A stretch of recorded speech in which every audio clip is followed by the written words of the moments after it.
Bonjour à tous, aujourd'hui nous allons nous plonger dans l'intrigue du thriller allemand The Privilege. Le film nous emmène dans la maison de la famille Bergman. Finn, le plus jeune de la famille, aime jouer aux jeux vidéo pendant que ses parents et sa sœur jumelle se rendent à un événement important. Avant leur départ, les parents de Finn donnent des instructions et demandent à sa sœur aînée, Anna, de s'occuper de son frère. Le garçon continue à jouer aux jeux vidéo sans remarquer que quelqu'un l'observe par la fenêtre. Pendant un instant, les lumières s'éteignent dans la maison. Finn enlève son casque et se rend compte que quelque chose de grave se passe dans la maison. Entendant le signal du système de sécurité, le garçon s'approche de la porte d'entrée et voit que le système a été complètement retiré. Pendant ce temps, des bruits proviennent de la chambre d'Anna à l'étage. Finn appelle sa sœur, mais sans attendre sa réponse, il décide de monter à l'étage. À chaque nouveau pas, les bruits de lutte et les cris deviennent plus distincts. Terrifié, il se fiche devant la porte de sa sœur et au même moment, Anna sort en courant de la chambre. Sa bouche est tachée de sang et sa main tient un couteau ensanglanté. Elle attrape son frère par les cheveux et lui ordonne d'ouvrir la bouche, mais elle est distraite par des sons d'un autre monde provenant de toute la maison. Anna dit à Finn qu'ils doivent s'échapper et fait rapidement sortir son frère de la maison. Le garçon remarque que quelqu'un les suit, mais ils parviennent à monter dans la voiture et à partir. Dans la voiture, la sœur demande à Finn s'il a aussi vu quelqu'un dans la maison, mais Finn a trop peur pour dire quoi que ce soit. Arrivé sur le pont, Anna s'arrête soudain et fait sortir son frère de la voiture. Elle grimpe sur la balustrade du pont et appelle Finn vers elle, lui assurant qu'il sera plus en sécurité à côté d'elle. Le garçon obéit et grimpe à la suite de sa sœur. Elle se détache de la balustrade et tente d'entraîner Finn avec elle en lui agrippant la jambe. Anna lui dit d'arrêter de s'accrocher à la balustrade, mais il repousse sa sœur et elle tombe.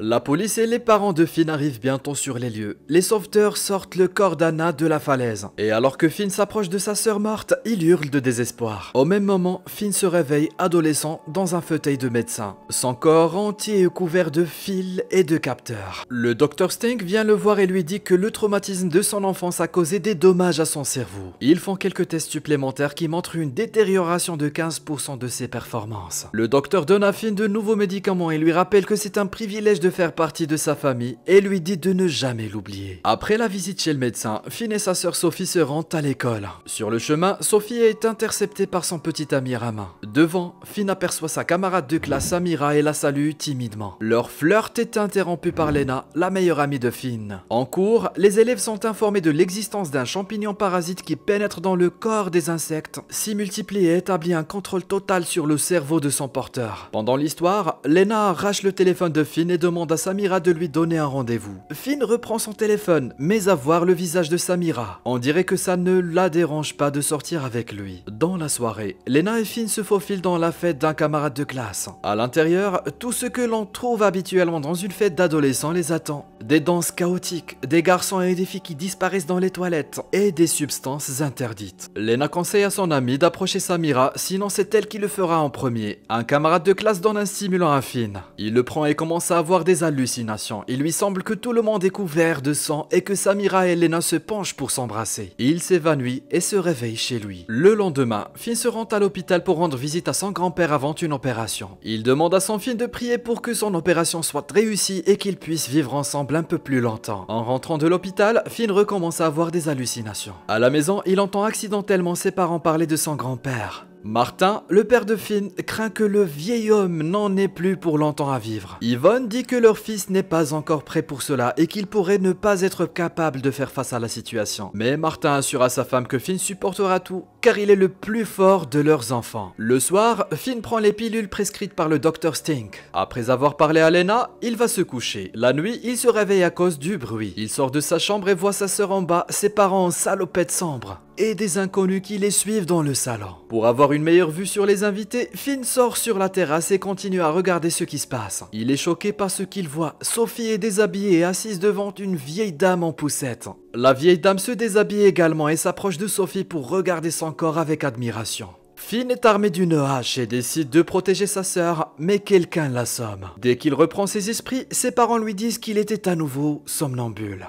Finn leur raconte ce qu'il a vu, mais personne ne le croit, pas même Sophie. Le lendemain matin, Finn entend des bruits étranges provenant de la chambre de sa sœur et décide d'aller la voir. Il voit comment quelqu'un attaque Sophie dans sa loge et se précipite pour la sauver, mais en ouvrant la porte de la loge, il ne rencontre que le regard incompréhensif de sa sœur. À l'école, Finn raconte à Lena ce qui s'est passé. Au même moment, dans la cour, Sophie crie à Ramin de ne plus l'approcher. Les bizarreries ne s'arrêtent pas là. En cours de gym, Sophie saigne du nez et tombe de la corde. À la maison, elle assure à Finn et à sa mère qu'elle va bien. Ramin vient chez les Bergman pour rendre visite à Sophie. Finn voit lui ouvrir la porte et remarque que sa sœur, par le pouvoir de la pensée, attire une tasse à elle. Sophie demande à son frère de ne pas laisser entrer Ramin, mais celui-ci insiste pour parler à sa petite amie. Yvonne sort et chasse Ramin en disant que Sophie n'est pas bien. Dans la soirée, Finn reçoit un message de Ramin dans lequel il le met en garde contre un danger certain lui propose de se retrouver au restaurant. Là, une femme âgée passe devant Ramin et lui fait un clin d'œil en quittant le café. Il entend des bruits étranges provenant de la station de lavage et décide d'aller voir. Au niveau du lavabo, il remarque la femme du restaurant allongée sur le sol, sans bouger. Il s'approche d'elle, mais est aussitôt projeté sur le côté. Les yeux de la femme deviennent pâles et elle commence à étouffer Ramin avec un tuyau. Arrivé au point de rendez-vous, Finn trouve le corps ensanglanté de Ramin dans la station de lavage. Un monstre apparaît alors derrière lui et il s'enfuit de la station de lavage effrayé.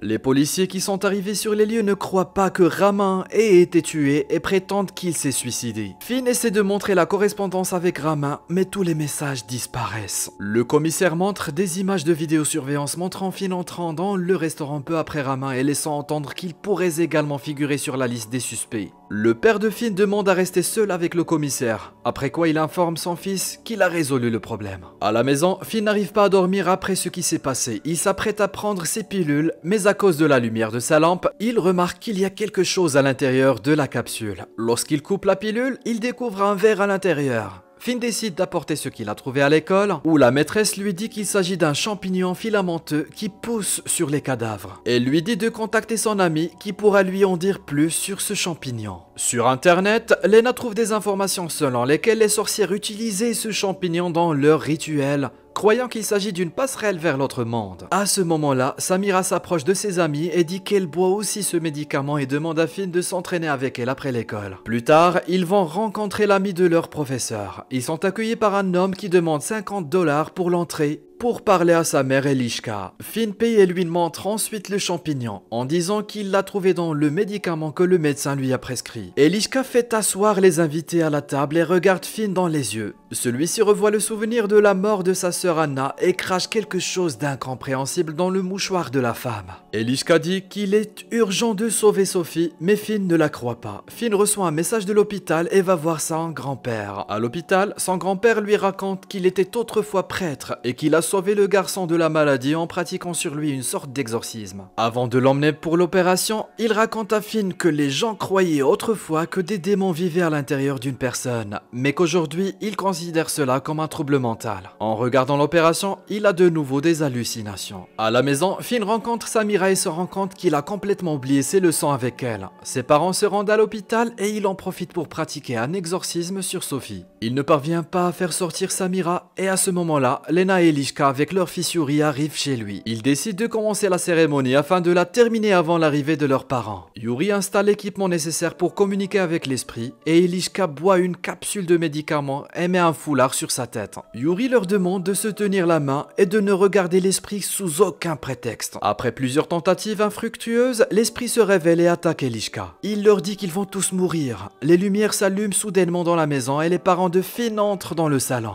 Eliška veut terminer la cérémonie, mais son fils insiste pour qu'il parte. Lena et Samira partent également en toute hâte. Finn, bien que puni par ses parents, les rejoint. Après son départ, Sophie ne fait qu'empirer. Ils passent la nuit dans un bâtiment abandonné et réalisent que cela pourrait être la dernière nuit de leur vie. Les circonstances les rapprochent tous les trois et ils font l'amour. Au matin, ils découvrent qu'Eliška et son fils sont partis au milieu de la nuit et qu'il n'y a aucun moyen de les contacter. Faute de mieux, ils décident de retourner à l'école et de se comporter comme d'habitude pour ne pas éveiller les soupçons de leurs parents. À l'école, Finn voit Lender, son camarade de classe, courir vers les toilettes paniqué. Il semble avoir quelque chose de coincé dans la gorge et vomit de la même manière que Finn avait vomi plus tôt chez Eliška. Plus tard, Lender grimpe sur le toit de l'école, s'ouvre le palais et saute en bas en disant qu'il doit sortir. Il est ensuite emmené à l'hôpital et, avant de mourir, parvient à dire à Finn de regarder dans le dossier qui se trouve dans son sac à dos. Pendant ce temps, Lena mène sa propre enquête. Elle cherche sur Google le remède de Finn et découvre qu'un lancement de médicaments a lieu aujourd'hui. Elle assiste à la présentation où elle apprend qu'il prévoit de mettre le médicament sur le marché et que le père de Finn est le PDG de la société. Lena quitte la salle et se faufile discrètement dans le monte-charge qui descend à l'étage inférieur. Là,